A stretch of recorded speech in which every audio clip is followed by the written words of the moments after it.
Hello guys, tingnan nyo, bumili ako ng zero asukar na candy na may lemon, may ginger, kasi masakit yung lalamunan ko.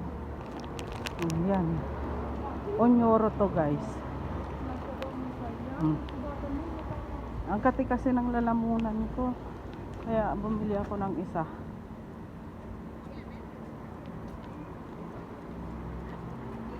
Papasok na pala ako guys.